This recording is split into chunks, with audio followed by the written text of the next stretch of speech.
नमस्कार। स्वागत है आपका डिवाइन इंस्पिरेशन चैनल पे। तो दोस्तों, आज इस वीडियो में हम लोग बात करेंगे हमारा मेष जो साइन होता है उसके बारे में बात करेंगे। दैट मीन्स एरीज साइन के बारे में और टॉरस साइन के बारे में बात करेंगे। तो पहले हम लोग ये डिस्कस करेंगे कि ये दोनों जो साइन हैं ये किस चीज़ को सिग्निफिकेंस है, इनकी क्या चीज़ को, एक होता है ना कि क्या इनका रिप्रेजेंटेशन है, क्यों इनको यूज़ करते हैं, इनके कार्य तत्व क्या होते हैं, उनके बारे में बात करेंगे। और इनका 7th हाउस से जो भी कनेक्शन होता है उसके बारे में हम लोग बात करेंगे। और डिफरेंट हाउसेज के अंदर अगर ये प्लेस्ड होते हैं, इनमें कोई मान लीजिए ग्रह बैठा होता है, तो वो अकॉर्डिंगली हम लोग डिस्कस करेंगे। हो सकता है कि ये अगर वीडियो लंबी जाएगी तो हम 2 पार्ट में भी इसको डिवाइड करें और अकॉर्डिंगली जितने भी हमारे साइंस हैं उन सब की एनर्जी को आने वाले वीडियोस में हम लोग एक सीरीज की तरह इसको डिस्कस करेंगे। तो आइए वीडियो को आगे बढ़ाते हैं। तो देखिए दोस्तों, कभी भी आपने देखा हो कि मैं फर्स्ट हाउस के बारे में आपसे बात करता हूँ या इन जनरल आप किसी को भी सुनते हैं, तो जब एरीज साइन के बारे में बात होती है दैट मीन्स कि आपकी मंगल की ऊर्जा की बात होगी, आपकी एनर्जी की बात होगी। फिर इससे रिलेटेड जो हमारा प्लैनेट है मंगल, तो मंगल हो गया एक तरह से आर्मी कमांडर की तरह इसको देखते हैं हम लोग कि दूसरों के कमांड लेके काम करना। उस तरह से हम लोग देख सकते हैं कि इंस्ट्रक्शंस को फॉलो करके जो लोग काम करते हैं वो मंगल की एनर्जी हो गई। वहाँ पे आपके ब्रदर्स हो गए, आपके चाचा हो गए, उनको भी मंगल से देखा जाता है। और समस्त प्रकार की एनर्जी वाली जो भी चीज़ें होंगी उनको हम मंगल से डिनोट करते हैं। अब हम लोग बात करते हैं कि फर्स्ट राशि की जो मैं बात कर रहा हूँ, साइन की बात कर रहा हूँ, कि अगर वो हमारी कुंडली के डिफरेंट हाउसेज में बैठा होगा तो किस तरह से उस चीज़ का आपके ऊपर असर पड़ सकता है जातक के ऊपर। तो इसको आप ब्लैंक चार्ट की तरह भी समझ सकते हो और जब हम प्लैनेट को प्लेस करेंगे तो अकॉर्डिंगली आप समझ सकते हैं। जैसे मान लो फर्स्ट जो साइन है वो हमारा, या फर्स्ट हाउस आप लोग समझ लो कि रंग रूप आकृति, ओवरऑल हमारा माइंडसेट और हमारा लगन भी हो गया। तो आप देखें कि बहुत से लोगों की कुंडली में हम लोग ये एनालाइज करते हैं कि कितने भी ग्रह उच्च के बैठे हों और उसके बावजूद भी कई बार क्या होता है कि अगर लगन का प्लैनेट जो भी आपका होगा वो वीक बैठा है, तो दैट मीन्स कि उसको अपनी क्षमता के बारे में पता नहीं है, या वो अपने कर्मों के द्वारा या जो भी वो कार्य के अंदर है या अपनी डेली की डीड्स के द्वारा अपने क्षमता के अनुसार अपना ऑप्टिमम यूटिलाइजेशन नहीं कर रहा। दैट मीन्स कि हमें उसके लगन के मालिक को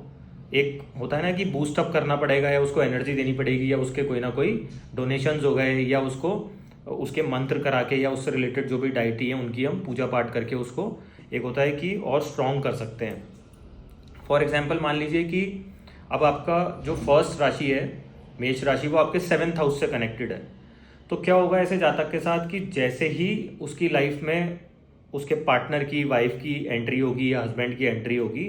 तो कहीं ना कहीं उसका ट्रांसफॉर्मेशन आने के चांसेस होंगे उसकी सेहत के अंदर, पर्सनैलिटी के अंदर, मेक ओवर के अंदर।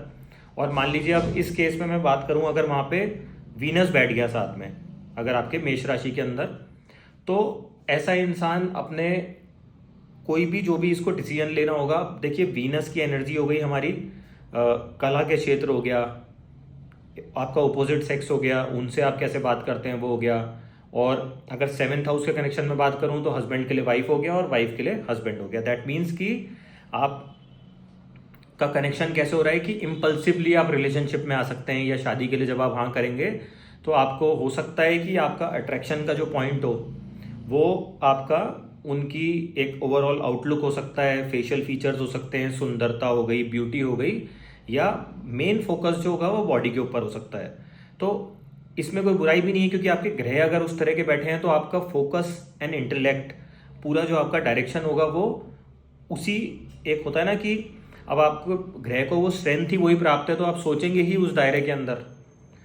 ऑन द कॉन्ट्रेरी, अगर किसी का गुरु बैठ गया मान लीजिए फर्स्ट राशि में, तो बहुत से लोग आपने देखे हो ना कि अगर किसी को अगर मैं 7th हाउस के कनेक्शन की बात करूं, दैट मीन्स कि ऐसा इंसान जब पार्टनर चुनेगा तो उसको अब उसकी क्या मानसिकता होगी कि नॉलेजेबल होना चाहिए, इंटेलिजेंट होना चाहिए। और एक होता है ना कि कोई भी काम वो कर रहे हैं तो उसमें ज्ञान हो गया, इंटेलेक्ट हो गया, या कितना पढ़ा लिखा मेरा पार्टनर है, कितना समझदार व्यक्ति है, नॉलेज कितनी है। तो उस तरह का माइंडसेट होगा अपना पार्टनर चूज करने में। या इसको एक और तरीके से हम लोग समझते हैं कि जैसे ही आपकी लाइफ में आपके पार्टनर की एंट्री हो रही है, क्योंकि ये 7th हाउस की बात कर रहा हूँ पर्टिकुलरली मैं, तो आपका कोई ना कोई एक नॉलेज सीकिंग में इंटरेस्ट बढ़ जाएगा, या आप किसी पर्टिकुलर गुरु को फॉलो कर रहे हैं तो आप उनके साथ में कोई और गुरु जो आपके पार्टनर ने सजेस्ट किया आप उनको भी फॉलो करने लग गए, या कोई कल्चरल डिफरेंस हो सकता है तो आप सेम उनके वाले कल्चर को फॉलो करने लग गए। कहीं ना कहीं से मतलब नॉलेज अटेन करना, और वही हमारा प्राइमरी फोकस होता है अगर यहाँ पे गुरु का इन्फ्लुएंस आ रहा है। अब मान लो कि आपका पर्टिकुलरली जो फर्स्ट नंबर राशि है आपके 10th हाउस में आ गई, अब वहाँ पे आ गई और वहाँ पे आपका मंगल बैठ गया साथ में। तो 10th हाउस दोस्तों हमारा होता है कार्य क्षेत्र का, हम किस तरह का जॉब प्रोफाइल होगी, कैसा काम करेंगे उसके अंदर होगा। तो मंगल का एक सिग्निफिकेंस, अगर पहले के वीडियोस देखे हो, मैंने आपको पहले भी बताया कि ज़मीन हो गई, प्रॉपर्टी हो गई, बिग लैंड बैंक हो गया, कंस्ट्रक्शन भी हो जाता है अगर शनि का इन्फ्लुएंस आ रहा है वहाँ पे, तो उस तरह से भी चीज़ों को समझ सकते हैं। तो अब ऐसे इंसान का फोकस कहाँ पे होगा कि लैंड बैंक कैसे बड़ा कर सकता हूँ मैं, या अब फर्स्ट राशि के अंदर मंगल आ गया तो एनर्जी आ गई आपकी कहाँ पे, आपकी ओवरऑल बॉडी के अंदर। आपका जो माइंडसेट है वो किस तरह का होगा कि जिम से रिलेटेड कोई आप काम कर सकते हैं, फिटनेस से रिलेटेड कुछ काम कर सकते हैं। अब इसके अंदर अगर आप बात करें कि बुध आ गया आपका, तो अब आपका माइंडसेट कैसा होगा, ऊर्जा शक्ति खूब होगी, क्योंकि बुध हमारा राजकुमार है, हमारा व्यवसाय करने का तरीका है। तो व्यवसाय आप किस तरह से करेंगे कि आपका इंटेलेक्चुअल लेवल, आपको एक होता है ना नॉलेज सीकिंग कोई प्लेटफॉर्म हो गया, या आपको इंटरनेट के माध्यम से ऑनलाइन कोई कोचिंग भी दे सकते हैं या ज्ञान दे सकते हैं अगर गुरु का इन्फ्लुएंस हो रहा है। इन व्हाट सेंस कि आपके फिजिकल बॉडी से संबंधित हो गया, पर्सनैलिटी मेकओवर हो गया, या बोलने का भी कारक होता है कम्युनिकेशन का, तो उसमें किस तरह से हम ट्रांसफॉर्मेशन कर सकते हैं, तो अकॉर्डिंगली आप चीज़ों को समझ सकते हैं। अब मान लीजिए किसी का, जो मैं बात करना चाह रहा था इसमें एक और अगर मैं बात करूं, तो टॉरस साइन की हम लोग बात करें तो देखिए टॉरस साइन जो हमारा है ये रिसोर्सेज का साइन है, हमारे बोलने का, हमारे परिवार का, क्योंकि 2nd हाउस से भी अगर मैं काल पुरुष कुंडली की बात करूं तो हमारा पुनवा हो गया, फैमिली देखी जाती है, और जब भी हम लोग बोलते हैं तो हमारे फैमिली वैल्यूज़ हो गई, हमारे संस्कार हो गए, वो कनेक्ट होते हैं हमसे, और वो एक एम्फेसिस डालते हैं कि इस बंदे की पर्सनैलिटी कैसी है, ये किस तरह के परिवार को ये बिलोंग करता है। तो अकॉर्डिंगली हम इस वीडियो में आगे समझेंगे कि कैसे मैं इसको यूज़ कर रहा हूँ। तो देखिए अब मान लीजिए किसी का आपके स्कॉर्पियो लगन की कुंडली है फॉर एग्जांपल, तो उसके 2nd नंबर राशि आ गई उसके 7th हाउस में। तो जैसे ही पार्टनर की एंट्री होगी, या आपका पार्टनर चूज करने का जो एक तरीका होगा वो ये होगा कि रिसोर्सेज किस तरह से हैं इनके पास में, फैमिली किस तरह से है, हाई स्टेटस, ठीक है, क्या पैसा वो लोग बना रहे हैं, या किस तरह का उनका बिजनेस है, या उनके आने के बाद आपके खुद के रिसोर्सेज में इंक्रीमेंट हो सकता है अगर शुक्र की प्लेसमेंट अच्छी हो, वो भी डिपेंड करेगा। तो अकॉर्डिंगली आप लोग समझें। अब मान लीजिए यही 2nd राशि आपकी बैठ गई 10th हाउस में, और वहाँ पे बैठ गया गुरु, तो बैंकिंग से संबंधित हो गया, क्योंकि हमारा टैक्सेशन हो गया, बैंकिंग हो गया, इसको हम गुरु से भी देखते हैं। 2nd में बैठ गया आपके, क्योंकि रिसोर्सेज वहाँ पे ऐड ऑन हो रहे हैं। अब 2nd राशि हमारी होती है रिसोर्सेज की, केमिकल्स की, फूड, आहार जो हम लोग खा रहे हैं उसका। तो अगर गुरु वहाँ पे बैठ गया तो केमिकल्स का काम भी कर सकते हैं, ठीक है, बैंकिंग से संबंधित हो गया। अगर मरकरी साथ में आ गया दैट मीन्स कि आपके न्यूमेरिकल से संबंधित कुछ काम हो गया, ऑडिटिंग भी हो सकती है, क्योंकि मनी मैनेजमेंट भी होता है यहाँ से। तो ऐसा हो सकता है कि आपका जो भी जिस भी जातक के कॉम्बिनेशन बन रहा है कि वो या तो कम्युनिकेशन में बहुत अच्छे हों, ऑनलाइन कुछ कर सकते हैं वो लोग, आईटी से संबंधित कर सकते हैं अगर राहु का इन्फ्लुएंस आ रहा है, और सीए हो गया, ऑडिटिंग हो गया, और यही कॉन्फ्लिक्ट मैनेजमेंट का भी एट टाइम्स हो जाता है अगर 6th हाउस से इसका संबंध हो रहा हो आपके टॉरस राशि का। फिर उस केस में हम लोग ये बोलेंगे कि अगर 6th राशि का वहाँ से संबंध हो रहा है तो आपको ईएनटी की कोई प्रॉब्लम हो सकती है, नसों से संबंधित आपके, क्योंकि अब 2nd हाउस हमारा फेस भी है ना, तो और 6th हाउस हमारा कॉन्फ्लिक्ट हो गया, हमारा जो आपको रोग, शत्रु, मामा, एक जो कॉमन उसमें हम लोग बताते हैं। फिर ऐसे इंसान को हम लोग ये बोलेंगे कि आप कोशिश करें कि आपके जो भी मामा हैं उनसे व्यवहार बढ़िया रखें एज अ रेमेडी। तो इस तरह से भी आप लोग चीज़ों को समझ सकते हैं कि कैसे हम लोग साइन की एनर्जी को पहले यूज़ करते हैं, फिर जो प्लैनेट बैठा होता है और जो उस घर का कार्य तत्व बताए गए हैं उनको भी हमारे को इसमें इस्तेमाल करना होता है, नहीं तो हम प्रिडिक्टिव एनालिसिस करने में हमें दिक्कत आएगी अगर आप सारे सिनेरियो को साथ में यूज़ नहीं करेंगे। तो ये चीज़ हो गई। अब देखिए, अगर मैं और डिटेल में जाऊँ तो सेकंड राशि के अंदर मेरा रोहिणी नक्षत्र भी आता है। तो देखिए, कला से संबंध हो गया, आपका क्रिएटिविटी हो गई, any kind of make over artist हो गए, या कॉस्मेटिक्स से रिलेटेड बिजनेस हो गया। तो इस तरह से भी आप लोग चीज़ों को समझ सकते हैं। अब मान लीजिए आपका यही सेकंड राशि आपकी 8th हाउस के अंदर आ गई और वहाँ पे राहु बैठ गया। तो सबसे पहली चीज़ है कि ईट क्लीन। एक तो आप अच्छा खाना खाएं, आपकी भूख ज़्यादा हो सकती है, सेकंड हाउस पे इन्फ्लुएंस हो रहा है इसका। तो आप लोगों को विशेष ध्यान रखना है कि आप कोई भी धुएं वाला नशा ना करें, दैट मीन्स कि टबैको का इस्तेमाल ना करें तो अच्छा है आपके लिए। एल्कोहल भी अगर आप लोग अवॉइड कर सकते हैं तो बढ़िया है आपके लिए।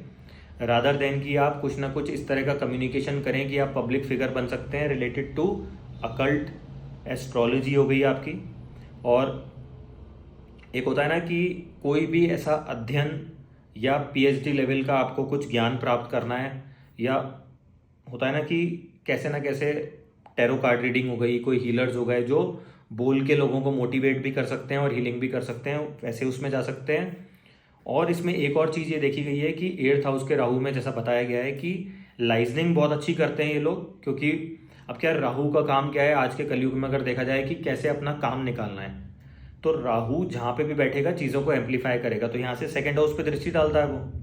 और सेकंड राशि के अंदर बैठ गया, दैट मीन्स कि मनी मैनेजमेंट हो गया, उसको किस तरह से पैसे को इजाफा करना है। या लाइजनर्स जो होते हैं ना, जिनको कहीं ना कहीं कई बार ऐसा देखा गया है कि अपने बोलने में चतुराई रखनी पड़ती है। अब चाहे वो गाइड हो रहे हैं चाहे मिसगाइड हो रहे हैं दूसरे, वो डिपेंड करेगा कि आपके बाकी ग्रह कैसे बैठे हैं, कि आप कितने सच्चे इंसान हैं, कि आप अपने लाइजनिंग को कितनी प्योरिटी के साथ कर रहे हैं। ये मैं आपको एक ग्रह के रेलेवेंस में बता रहा हूँ, तो अकॉर्डिंगली आप लोग समझने की कोशिश करें। अब यही सेकंड राशि मान लीजिए किसी के 9th हाउस में आ गई और उसके अंदर बैठ गया आपका राहु। तो बहुत बार ऐसा देखा गया है कि क्योंकि अब आपके फैमिली के संस्कार, आपके फादर की मॉरल वैल्यूज़, वो सब 9th हाउस से एसोसिएटेड है, और सेकंड राशि आ गई तो फैमिली आ गई। तो ऐसा इंसान क्या करेगा कि बहुत बार ऐसा देखा गया है, अगर सूर्य की पोजीशन खराब है या शुक्र की, तो ऐसा इंसान कोशिश ये करेगा कि बोलेगा कि मैं खुद के ही, एक होता है ना कि धर्म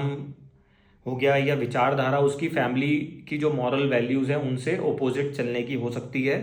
अनटिल एंड अनलेस कोई ना कोई केंद्र में पॉजिटिव ग्रह ना बैठा हो, कि गुरु का इन्फ्लुएंस आ रहा हो जो कि उस चीज़ के इम्पैक्ट को थोड़ा सा सप्रेस करे, नलीफाई करे। नहीं तो इन लोगों में क्या होता है कि अब या तो जो भी पाठ पूजा करेंगे उसका बहुत ज़्यादा एक होता है ना कि फ़ोटो खिंचवाना, या बहुत ज़्यादा लाउडली उसको बोलना, आजकल इंटरनेट का ज़माना है तो उसको पोस्ट करना जगह जगह कि देखो मेरा ये धर्म है, मैं ऐसे करता हूँ, या ये मेरे, अगर ये स्पिरिचुअली भी हाई होंगे, किसी रिलीजन को नहीं भी मानते या ओपोजिट रिलीजन को मानेंगे, वो इनका माइंडसेट ही वैसा होता है कि जो फैमिली के उसूल हैं उनके अगेंस्ट चलना, या अपनी मर्जी से कुछ ना कुछ ऐसा करना कि एट टाइम्स, मतलब एक होता है ना कि कोई भी चीज़ इन पे थोपी नहीं जा सकती,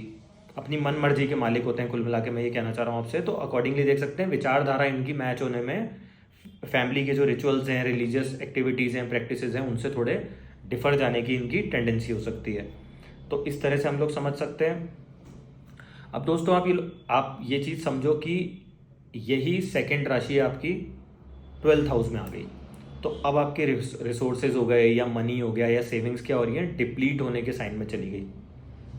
तो हम क्या कर सकते हैं, वहाँ पे जो भी ग्रह इसके साथ का बैठा हुआ है, तो हम उस चीज़ की डोनेशन करके, क्योंकि अब 12th हाउस से संबंधित हो गया, तो उस चीज़ की डोनेशन करेंगे तो वो हमारे को एक उसमें ऐड ऑन करेगा, इजाफा मिल सकता है। और उसका कोई भी अगर नेगेटिव इम्पैक्ट हमारे ऊपर आ रहा है, जो लोग भी इस चीज़ को फेस कर रहे होंगे तो वो अकॉर्डिंगली इस चीज़ को समझ सकते हैं, और उस चीज़ का अगर आप डोनेशन करते हैं तो आपको चांसेस मिल सकते हैं कि इसका बेटर रिजल्ट्स मिल जाए। जैसे कि मान लो गुरु बैठ गया आपका वहाँ पे और 2 नंबर की राशि है, तो आपका कहीं ना कहीं ज्ञान का डिप्लीशन हो रहा है। तो आप क्या कर सकते हैं, खुद सबसे पहले एक रेमेडी कर सकते हैं कि आइसोलेशन, सॉलिट्यूड, जिसको मैं कई बार आपको बता चुका हूँ 12th हाउस से संबंधित है। तो आप क्या कर सकते हैं कि डेली मंदिर जाएं, गुरु बनाएं अपना, कोई ना कोई किताबों को गुरु बनाएं, उसको पढ़ें, उसको समझेंगे तो आपको एक होता है ना कि ज्ञान जो डिप्लीट हो रहा है उसको डेली हमारे को बूस्टअप करना है, जिससे कि हम उस चीज़ से मतलब नेगेटिव में नहीं जाएं, सारा आंकड़े हमारे पॉजिटिव में चलें। तो उस तरह से आप इसको समझ सकते हो। और एक चीज़ ये देखें कि अब यहाँ पे आपका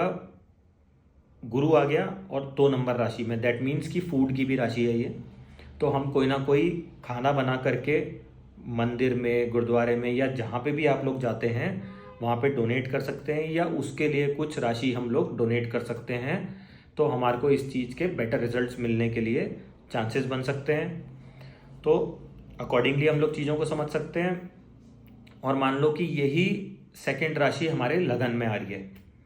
तो सबसे पहले हम लोग क्या करेंगे, देखेंगे कि सारी कुंडली की व्यवस्था, अगर केंद्र में भी बढ़िया प्लेनेट बैठे हैं और फिर भी इंसान को बढ़िया रिजल्ट नहीं मिल रहा, दैट मीन्स कि कहीं ना कहीं हमारा शुक्र